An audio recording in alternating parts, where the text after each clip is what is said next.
south of Simpsonville, South Carolina. The First Men in the Moon by G.Wells. Chapter 26. The Last Message Cavor Sent to the Earth. On this unsatisfactory manner the penultimate message of Cavor dies out.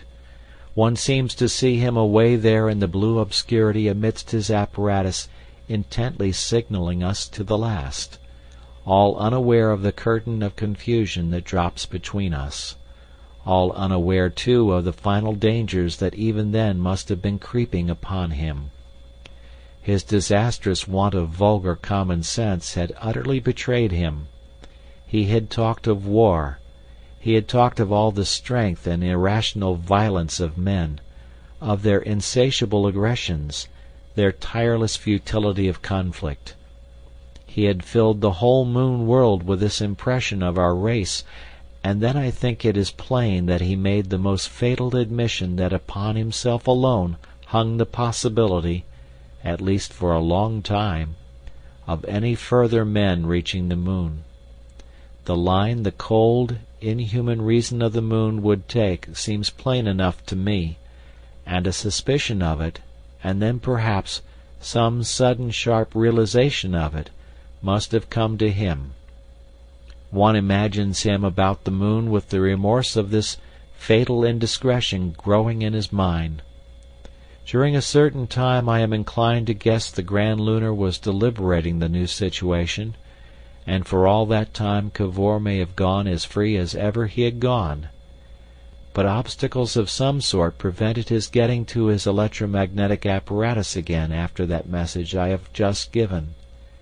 For some days we received nothing. Perhaps he was having fresh audiences, and trying to evade his previous admissions. Who can hope to guess? And then suddenly, like a cry in the night, like a cry that is followed by a stillness, came the last message. It is the briefest fragment, the broken beginnings of two sentences. The first was, "I was mad to let the Grand Lunar know." There was an interval of perhaps a minute. One imagines some interruption from without. A departure from the instrument, a dreadful hesitation among the looming masses of apparatus in that dim, blue-lit cavern, a sudden rush back to it, full of a resolve that came too late. Then, as if it were hastily transmitted, came, "Cavorite made as follows, take—" There followed one word, a quite unmeaning word as it stands, ULESS. And that is all. It may be he made a hasty attempt to spell useless when his fate was close upon him. Whatever it was that was happening about that apparatus we cannot tell. Whatever it was, we shall never, I know, receive another message from the moon.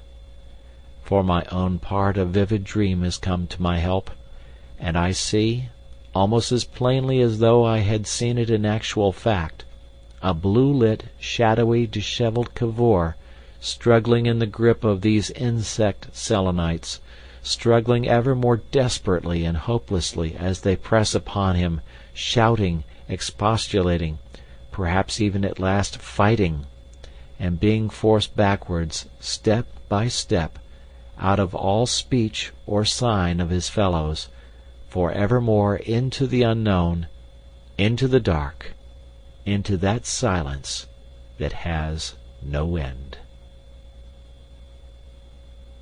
End of chapter. End of book. Thank you for listening.